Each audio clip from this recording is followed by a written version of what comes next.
Deuxième message, donc notre communion avec Christ. Vous allez trouver ça dans le carnet. Et je vais commencer par la question, veux-tu être son disciple? Veux-tu être disciple de Jésus-Christ? Alors, si nous regardons ce que nous venons de voir, la splendeur de sa majesté lors de la transfiguration, on dit oui, tout de suite. Et il est plus glorieux que quiconque. Toutes les autres choses qui m'avaient préoccupé, qui m'avaient fasciné, finalement sont si peu glorieuses comparées à lui. Donc, oui, je signe, je veux être disciple. On voudrait être associé avec quelqu'un qui est aussi glorieux que lui. Un peu comme ceux qui suivent les équipes qui ont du succès, n'est-ce pas, au football, parce qu'on veut être quelque part associé à la gloire. Mais il faut regarder tout ce qui vient avant. Et il faut dire oui, mais il ne faut pas dire oui tout de suite ou trop rapidement. Il ne faut pas seulement regarder la gloire de Jésus, qui est une vraie gloire, mais il faut aussi considérer ce que ce Christ glorieux demande de ceux qui voudraient être ses disciples. Et en fait, on est là dans le livre de Luc, dans les leçons de discipulat de l'évangile de Luc. Jésus a fait pendant plusieurs mois des œuvres, des actes miraculeux. Il a enseigné ses disciples et il est arrivé au stade où eux-mêmes, selon par la bouche de Simon-Pierre, peuvent reconnaître que Jésus est le Christ, c'est-à-dire le Messie. C'est déjà bien. Ils l'ont vu, ils ont compris, ils ont saisi qui il est. Maintenant, ils concluent que oui, c'est lui le Messie. Mais maintenant, il va leur enseigner ce que c'est qu'être disciple et aussi quel genre de Messie il est. Et c'est ce qu'on va voir dans cette partie. Et en fait, dans les chapitres successifs, vous voyez la même chose. Parce qu'en fait, il veut qu'ils sachent, les disciples sachent, ce que Jésus, leur maître, désire d'eux. Parce que comme nous, ils ont une fausse vision de la vie du disciple. Même s'il y a une très grande joie à être disciple, c'est aussi une vie exigeante qui est parfois très difficile. Alors avant de regarder vraiment ce que c'est la vie du disciple, j'aimerais te dire la chose la plus évidente, parce qu'il faut toujours dire les choses évidentes, avant tout, ça concerne toujours la foi. C'est pas une question de vue. Vous pourriez penser, ah oui, c'était facile pour eux parce qu'ils ont vu Jésus et sa gloire. Moi, je n'ai pas vu Jésus comme ces gars-là ont pu les voir. C'est vrai. Mais Jésus leur a demandé, avant la transfiguration, qui ils pensaient qu'il était, ce qu'ils croyaient de lui. C'est avant la transfiguration, pas après. Ça aurait été un peu plus simple de dire, voilà, vous venez de voir ça, la gloire, vous avez entendu la voix de Dieu, vous avez vu la lumière, la nuée, Moïse et Élie. Maintenant, qui pensez-vous que je suis? Mais il leur demande au moment où il avait encore l'air ordinaire, mais ils avaient eu du temps pour le voir, l'apprécier, le connaître, et c'est par la foi que Pierre déclare, oui, tu es le Christ. Et c'est ça la démarche que nous devons faire, c'est une démarche de foi. Le discipulat est avant tout et toujours une question de foi. Croire en quelque chose sans le voir. Ou avant de le voir, parce qu'un jour nous le verrons. Et nous avons foi en leur témoignage parce qu'ils étaient là et ils nous l'ont dit dans les Écritures. Alors ce qu'il faut faire en tant que disciple, c'est ce qui va nous préoccuper dans cette séance. Je vous invite à écouter à nouveau Luc 9, mais on va lire un peu plus loin que ce qu'on a lu ce matin. Luc 9, 23. Puis Jésus dit à tous, si quelqu'un veut être mon disciple, qu'il renonce à lui-même, qu'il se charge de sa croix et qu'il me suive. Car celui qui voudra sauver sa vie la perdra, mais celui qui la perdra à cause de moi la sauvera.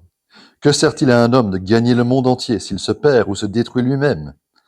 En effet, c'est lui qui aura honte de moi et de mes paroles. Le Fils de l'homme aura honte de lui quand il viendra dans sa gloire et dans celle du Père et des saints anges. Je vous le dis en vérité, quelques-uns de ceux qui sont ici ne mourront pas avant d'avoir vu le royaume de Dieu.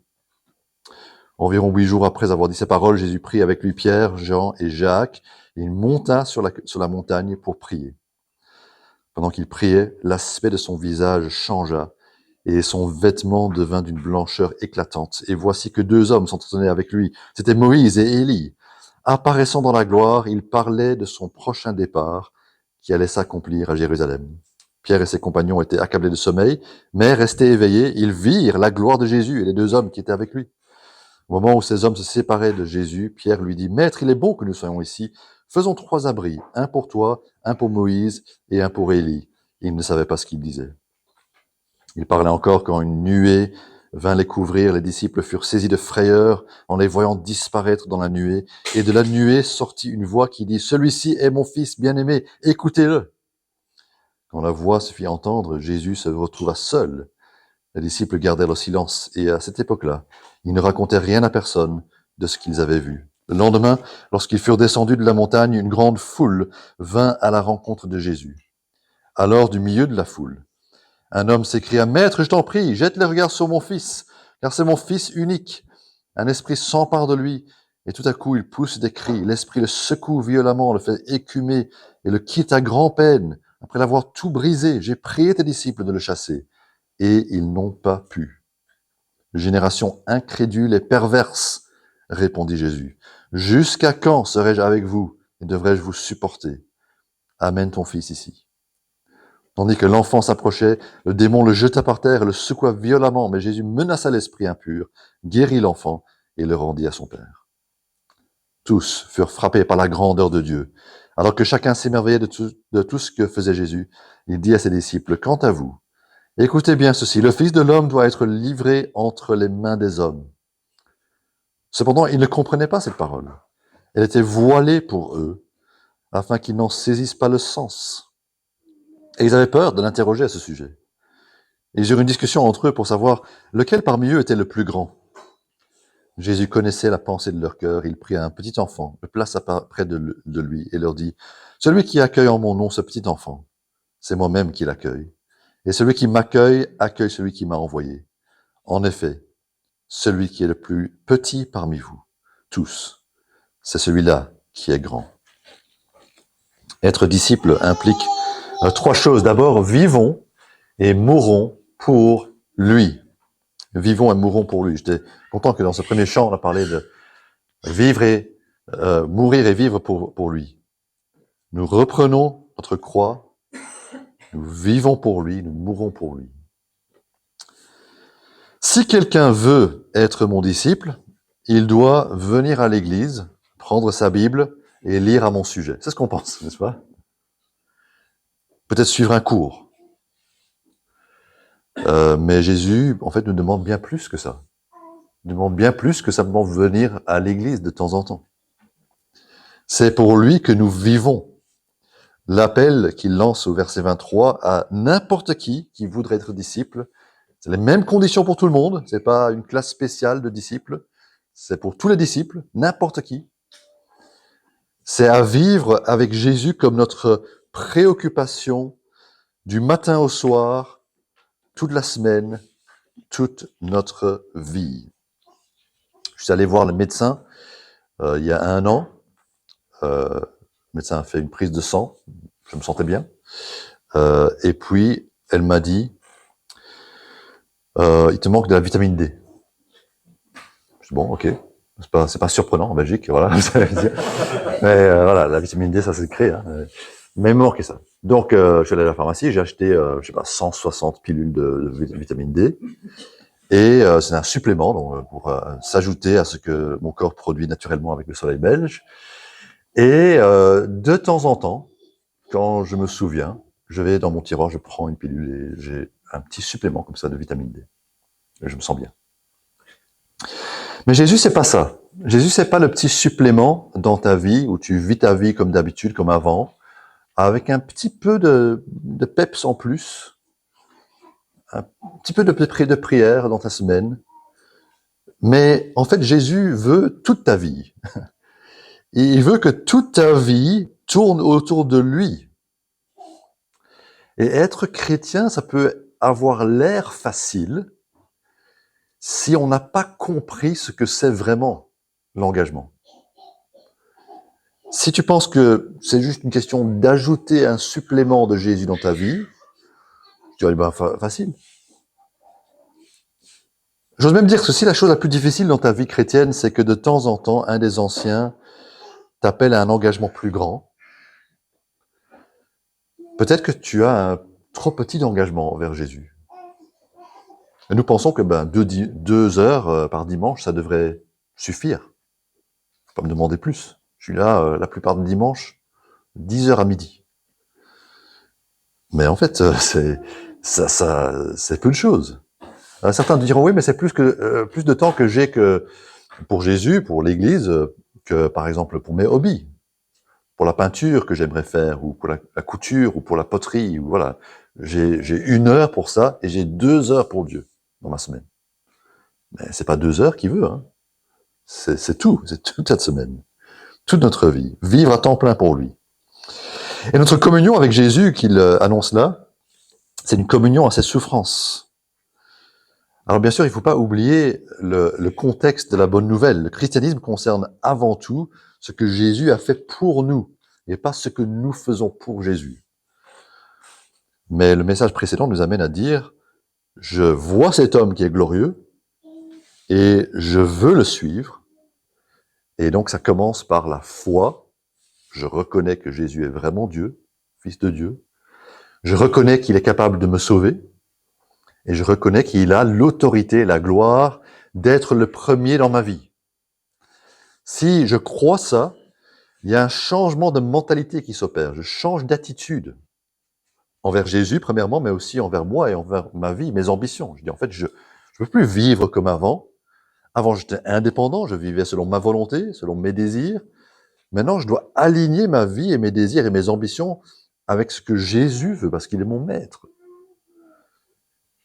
Je demande pardon pour mes péchés, mes fautes devant Dieu, mais je m'engage aussi à renoncer à ce mode de vie que j'avais avant. Et ça, c'est le début de la vie chrétienne. Mais après, vient, après ce moment de pardon et d'engagement envers Dieu, l'obéissance de la foi. Et là, nous commençons à vivre comme Jésus a vécu. Regardons donc le verset 23.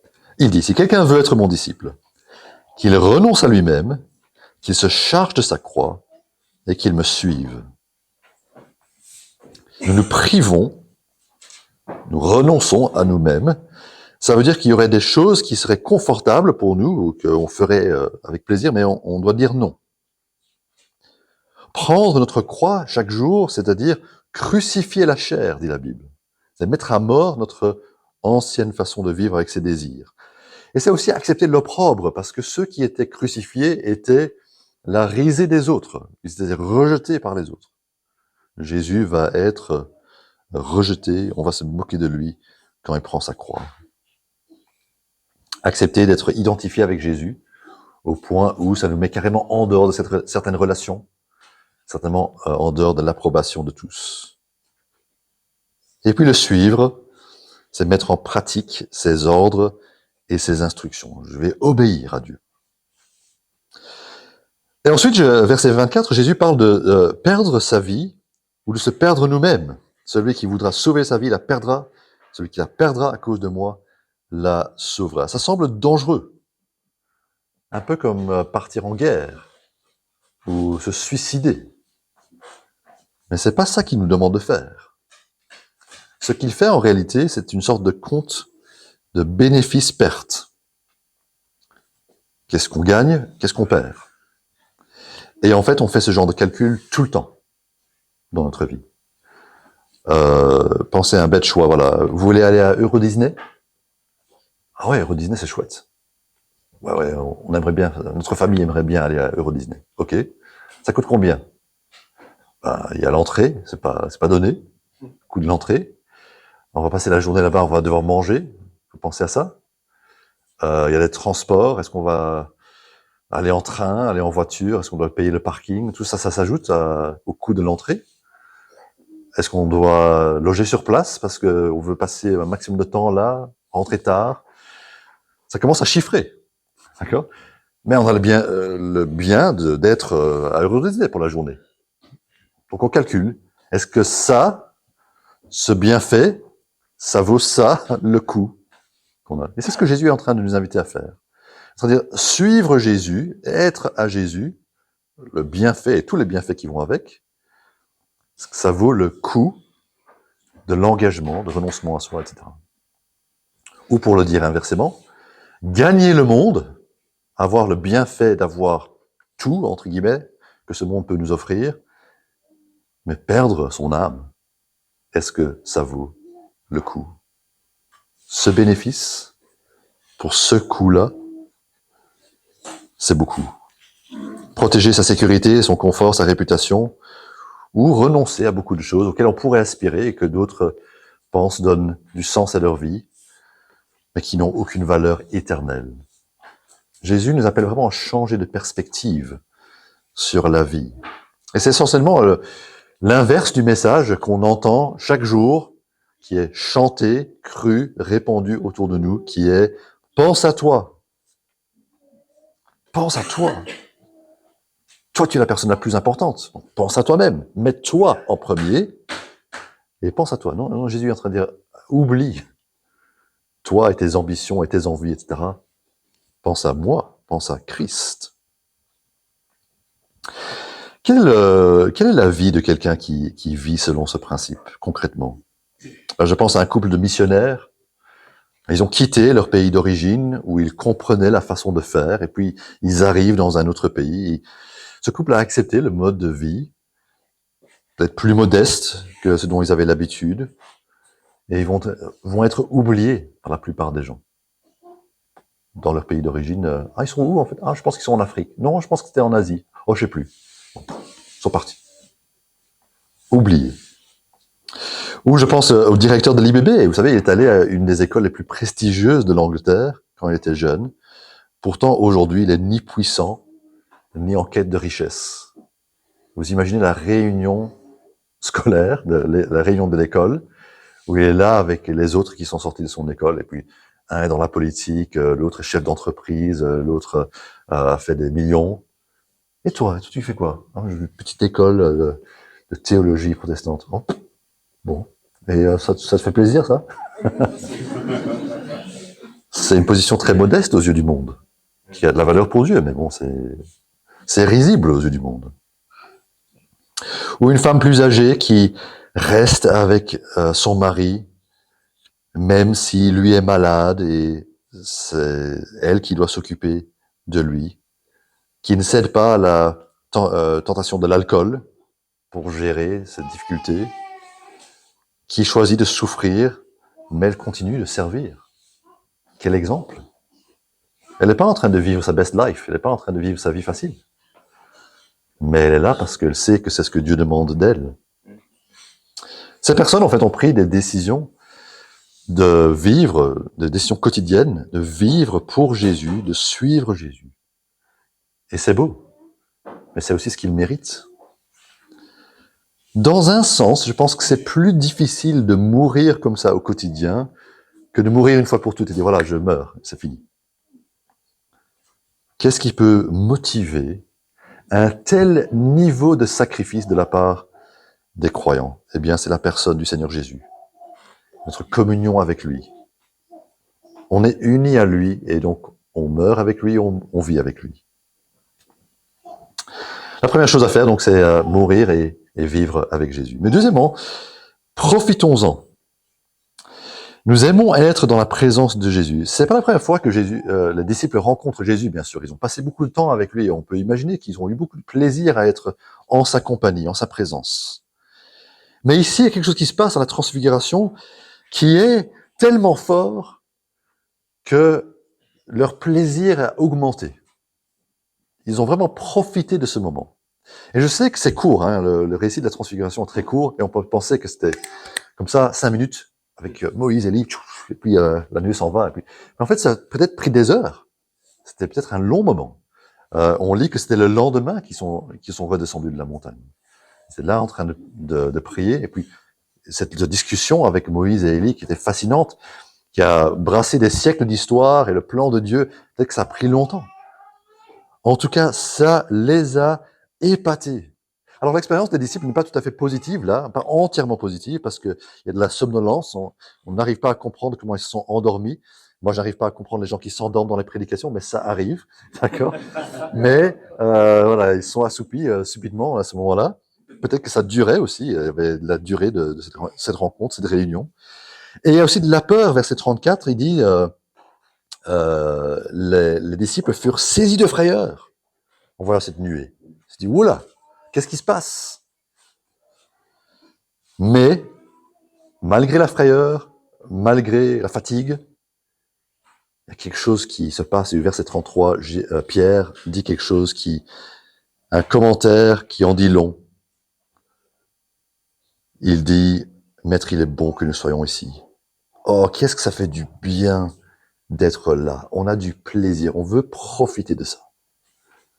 Est-ce qu'on peut juste mettre des tentes là et on va rester là? Il veut prolonger son temps, son moment dans la présence de Jésus. Parce qu'il sent peut-être aussi que le moment du départ de Jésus approche. J'ai une expérience un petit peu comparable récemment, parce que mon fils aîné est allé habiter en Amérique du Sud pendant 4 mois.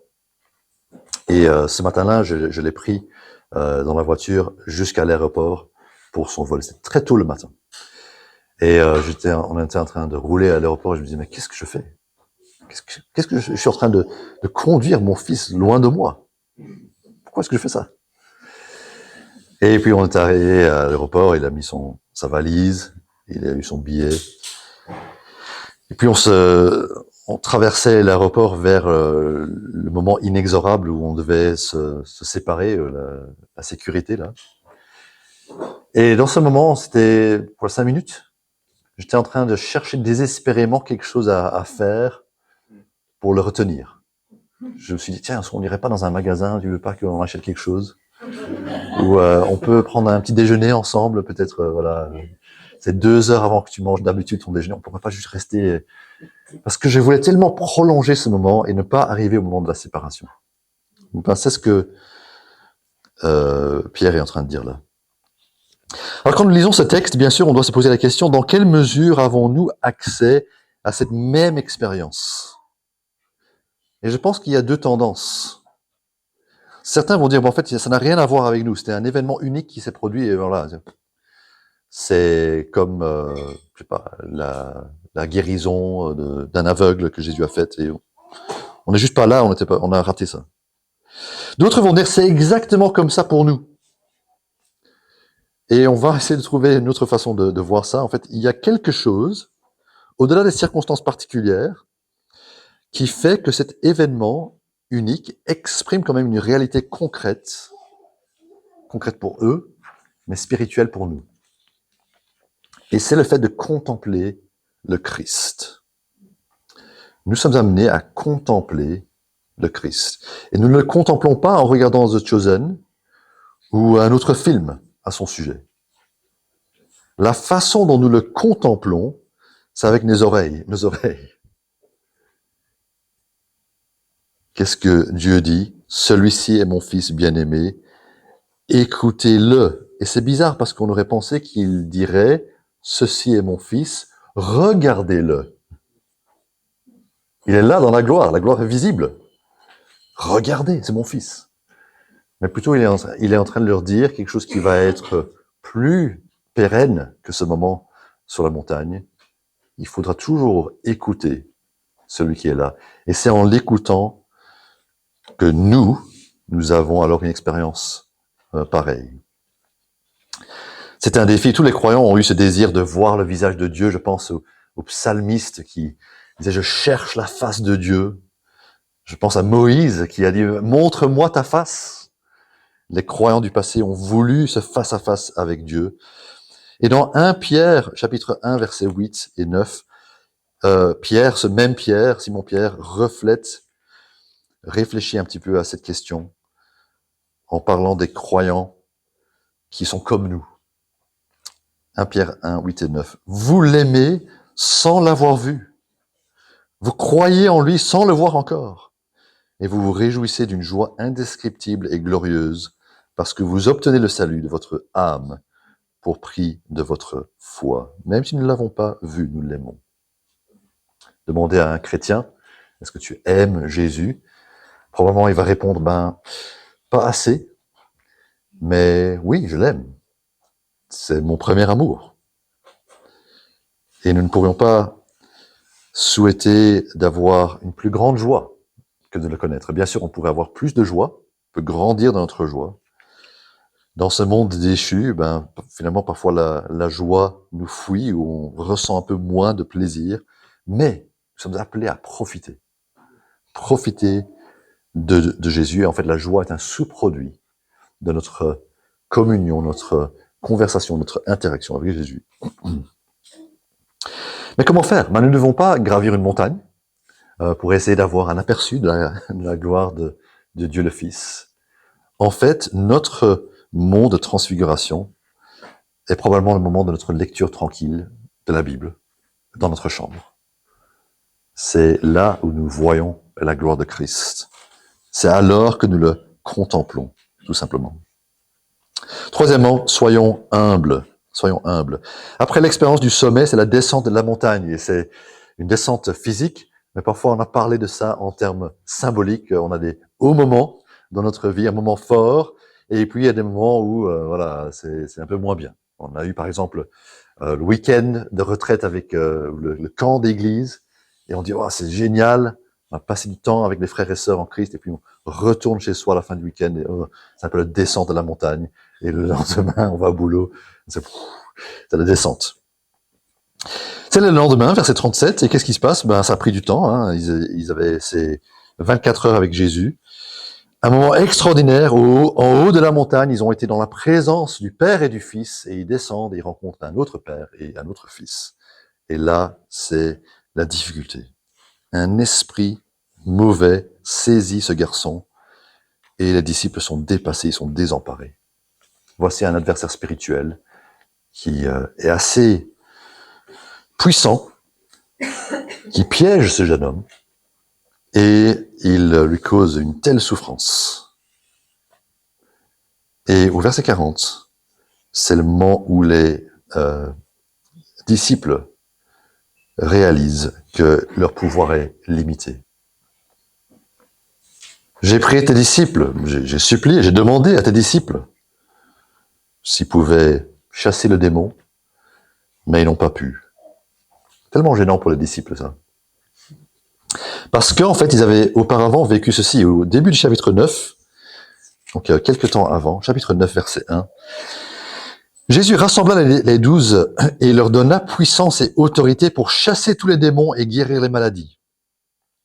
Il les envoya proclamer le royaume de Dieu et guérir les malades. Ils l'ont fait. Et donc là, probablement, ils ont dit oui, ça va, on a l'habitude. Vous savez, il y a quelques semaines, on faisait ça en mission. Oui, c'est quoi le problème? Un démon? Ouais, ok. Voilà. Allez, Nathanaël, vas-y. Ou, je sais pas, Mathieu, tu peux... Et puis non, allez, ça marche pas, non, essaye toi peut-être, non, je sais pas. C'était super gênant.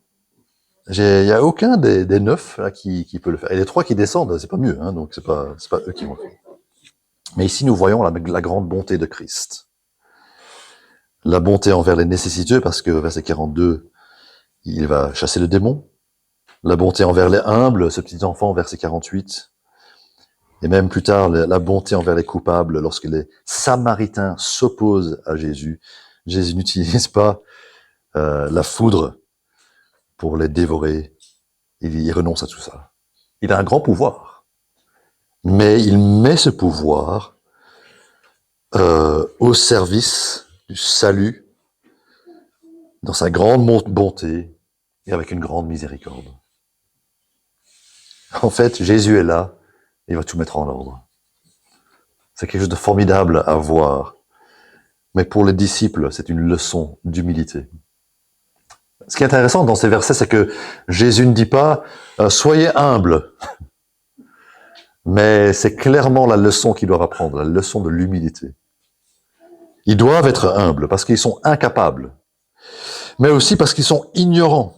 lorsque Pierre a parlé au verset 33 sur le mont de transfiguration, il ne savait pas ce qu'il disait, nous dit Luc. Il parlait, il avait pris la parole, mais il réfléchissait pas vraiment. Le plan, c'est quoi en fait son plan, verset 33? D'avoir des tentes pour chacun sur une montagne et que, alors les autres peuvent tous monter à la montagne, aller voir la même chose et puis redescendre et Jésus va juste rester là. C'est quoi? Un commentateur a même parlé de transformer une expérience en institution. C'est la proposition de Pierre. On va institutionnaliser ce moment et on va faire en sorte que ici c'est la tente de la transfiguration, que les autres peuvent venir et faire la file et voir ça. Ignorants. Et puis troisièmement, ils sont incrédules. Verset 41, Jésus dit, mais génération incrédule.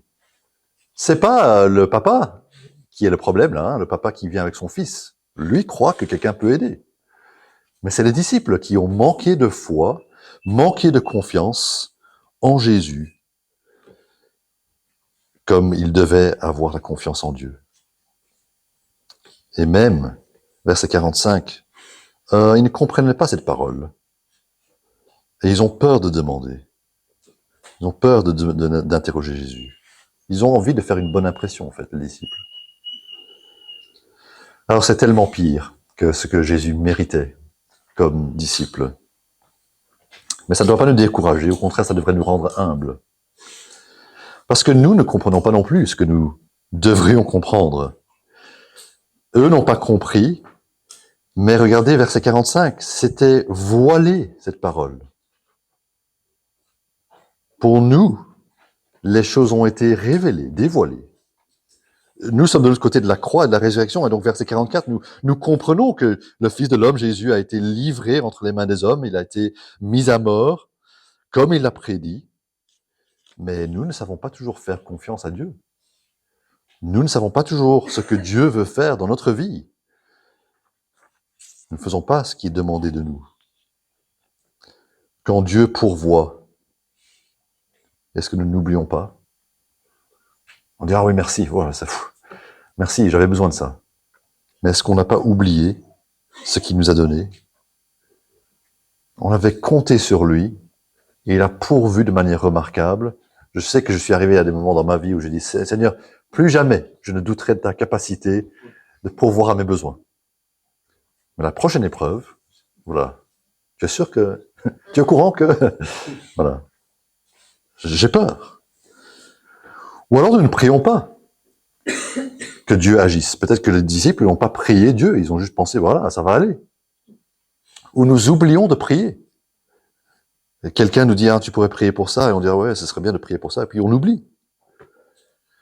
Ou on a l'impression d'avoir appris la leçon, et puis c'est la même leçon. On a besoin de réapprendre cette même leçon. Nous devons être humbles. Nous ne vivons pas pour nous-mêmes, nous ne sommes pas glorieux, nous ne sommes pas aussi intelligents que nous le pensons.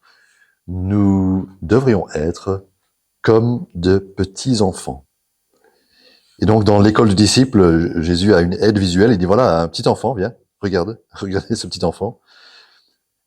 Celui qui accueille en mon nom ce petit enfant, qui n'est pas grand et glorieux, ben c'est moi-même qui l'accueille. Et celui qui m'accueille, accueille celui qui m'a envoyé. En effet, celui qui est le plus petit parmi vous tous, c'est celui-là qui est grand. Être petit, en fait, c'est pas un problème. C'est pas un problème. C'est comme ça que nous devrions être, reconnaître notre petitesse devant Dieu. Peut-être qu'on est mature, peut-être qu'on est grand en stature, mais on est petit devant Dieu. Et lorsque on vient devant Dieu et on est humble devant Dieu, mais on sait que Dieu nous aidera. En partie, cette aide vient par la réprimande, en disant, vous devez changer votre attitude. Il nous corrige parce qu'il nous aime, mais il est gentil, il est bon, il est gracieux, et il va nous aider, même si nous sommes très petits. Et donc, il y a un changement de mentalité que nous devons avoir là, qui est exprimé aussi dans la lettre aux Romains. Juste une phrase que je veux partager avec vous. Romains 12, verset 16. Laissez-vous attirer par ce qui est humble. Laissez-vous attirer par ce qui est humble. Si nous pensons comme les disciples, alors nous nous intéressons à ceux qui semblent grands. Ah ouais, des leaders, des enseignants, des personnes avec beaucoup d'influence ou d'argent sont en train de débattre qui est le plus grand entre nous. Mais si nous pensons comme Jésus, nous nous intéresserons à ce qui est petit. Parce que c'est à travers les brisés que l'on voit l'amour de Dieu. Il y a quelques semaines, j'étais à la gare de Liège avec une femme qui s'appelle Cathy. Cathy est quelqu'un qui a fait les études à l'IBB en tant qu'étudiante. Et maintenant, elle sert dans son église avec beaucoup d'humilité. Elle sert des personnes démunies, des personnes pauvres. Alors ce soir-là, on était à la gare et elle voulait montrer de l'amour pour les sans-abri. Elle a été pendant une période elle-même sans domicile fixe. Et donc elle savait ce que c'était. Et c'était extraordinaire de passer ce temps avec elle dans cette gare, dans laquelle je suis passé à d'autres moments, hein, parce qu'elle voyait des gens que je ne voyais pas. Elle disait, ah, regarde là-bas, il y a un homme. Je dis, où ça? Parce qu'il y avait beaucoup de gens. Il y a un homme là avec sa canette, avec son sac, et lui, on va aller vers lui. Oh, il y en a deux là qui sont assis sur le banc. Allez, on va là-bas. Et donc on s'est promené comme ça en allant partout. Et elle venait vers ces gens qui étaient complètement, leur vie est complètement démolie. C'est pas juste qu'ils n'ont pas un abri, mais ils sont pris par la drogue ou par l'alcool. Leur vie est complètement défaite. Alors, comment tu t'appelles? Comment ça a été aujourd'hui? Est-ce que je peux te donner quelque chose? C'est extraordinaire de voir ça. J'avais l'impression d'être avec Jésus dans sa vie, quoi. J'étais juste en train de voir, c'est extraordinaire, ça. Cet amour, parce que Jésus, lorsqu'il était là sur terre, il était entouré de personnes dont la vie était brisée. Ils sont tous comme ça. Et pourtant, il était tellement compatissant, il est venu pour nous, il est venu vers nous. Laissez-vous attirer par ce qui est humble, parce que Jésus, il est le plus humble de tous. Prions et puis on aura notre moment de questions.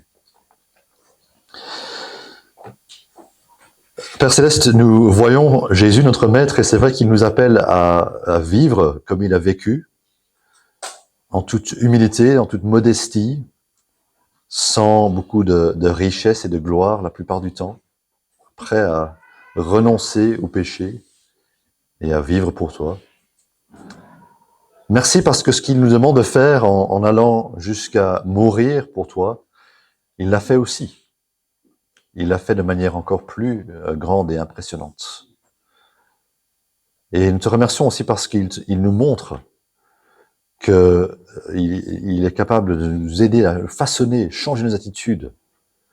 Et nous voulons apprendre l'humilité avec lui.